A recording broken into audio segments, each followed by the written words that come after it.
ജില്ലയിൽ +1 ക്ലാസ് ആരംഭിച്ചിട്ടും വിദ്യാർത്ഥികൾക്ക് അഡ്മിഷൻ ലഭിക്കാത്തതിൽ RDDA ഉപരോധിച്ച് KSU. വാർത്തയുടെ വിശദാംശങ്ങളുമായി അഭിന ചേരും. അഭിന, വിവരങ്ങൾ.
അഡ്മിഷൻ ലഭിക്കാത്തതിൽ KSU RDDA ഉപരോധിക്കുന്നു.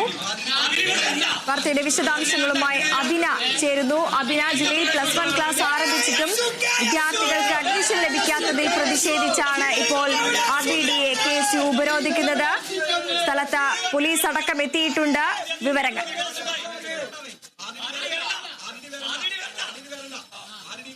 തീർച്ചയായും +1 ക്ലാസ് ആരംഭിക്കുകയാണ്. +1 ക്ലാസ് ആരംഭിക്കുന്ന വിദ്യാർത്ഥികൾ പുറത്താണ് എന്ന് ആരോപിച്ചുകൊണ്ടാണ് KSUവിന്റെ നേതൃത്വത്തിൽ ഇപ്പോൾ RDDയുടെ ഓഫീസ് ഉപരോധിക്കുന്നത്. നിലവിൽ RDD ഇപ്പോൾ ഇവിടെ ഓഫീസിൽ ഇല്ല എന്നുള്ളതാണ് പറയുന്നത്. ഇതാണ് KSUകാരെ കൂടുതൽ ചൊടിപ്പിച്ചത്. പിന്നീട് ഇക്കാര്യം പോലീസ് വ്യക്തമാക്കിയപ്പോൾ, അതായത് RDD ഇതുവരെയായിട്ടും ഓഫീസിലേക്ക് എത്തിയിട്ടില്ല എന്ന് അറിയിച്ചതിനെ തുടർന്ന് KSU പ്രവർത്തകരും പോലീസും തമ്മിൽ വലിയൊരു വാക്കേറ്റം ഉണ്ടാവുകയും പിന്നീട് RDDയെ കണ്ടതിനു ശേഷം മാത്രമേ ഇവിടെ നിന്ന് പിന്മാറുകയുള്ളൂ എന്നുള്ളതാണ് അറിയിച്ചിരിക്കുന്നത്. നിലവിൽ KSU പറയുന്ന ഒരു കാര്യം എന്ന് പറഞ്ഞിട്ടുണ്ടെങ്കിൽ കോഴിക്കോട് ജില്ലയിൽ 48,238 സീറ്റ് അപേക്ഷകരാണ് നിലവിലുള്ളത്. ആദ്യ സീറ്റ് 31,369 സീറ്റും അതിൽ അനുവദിച്ച സീറ്റുകൾ 31,349 സീറ്റുകളും ഇതിൽ പ്രവേശനം ലഭിക്കാത്ത വിദ്യാർത്ഥികൾ 16,889 സീറ്റുകളും ബാക്കിയുള്ള സീറ്റ് 20 സീറ്റുകളുമാണ്. ഇത് എങ്ങനെ ഇത്രയും സീറ്റ് ബാക്കി വന്നു എന്ന കാര്യം ആരോപിച്ചുകൊണ്ടാണ് KSU ഇത്തരത്തിൽ വലിയൊരു പ്രതിഷേധം ഇപ്പോൾ KSUവിന്റെ നേതൃത്വത്തിൽ ആരംഭിച്ചിരിക്കുന്നത്. നിലവിൽ RDD ഓഫീസ് ഇപ്പോൾ ഉപരോധിച്ചിരിക്കുകയാണ്. നിലവിൽ RDD ഇപ്പോൾ ഓഫീസിൽ എത്തിയിട്ടില്ല. അദ്ദേഹത്തെ കണ്ടതിന് ശേഷം മാത്രമേ ഈ സമരത്തിൽ നിന്നും അല്ലെങ്കിൽ പ്രതിഷേധത്തിൽ നിന്നും പിന്മാറുകയുള്ളൂ എന്നുള്ളതാണ് ഇപ്പോൾ അറിയിച്ചിരിക്കുന്നത്. ജില്ലാ പ്രസിഡന്റ് VT സൂരജിന്റെ നേതൃത്വത്തിലാണ് ഇപ്പോൾ പ്രതിഷേധം നടക്കുന്നത്. സ്ഥലത്ത് പോലീസ് സന്നാഹങ്ങളെല്ലാം തന്നെ എത്തിയിട്ടുണ്ട്. വൻ സുരക്ഷയും ഒരുക്കിയിട്ടുണ്ട്. നിലവിൽ RDD ഇപ്പോൾ മറ്റൊരു ആവശ്യത്തിനായി പോയിരിക്കുകയാണ് എന്നുള്ളതാണ് അറിയിച്ചിട്ടുള്ളത്.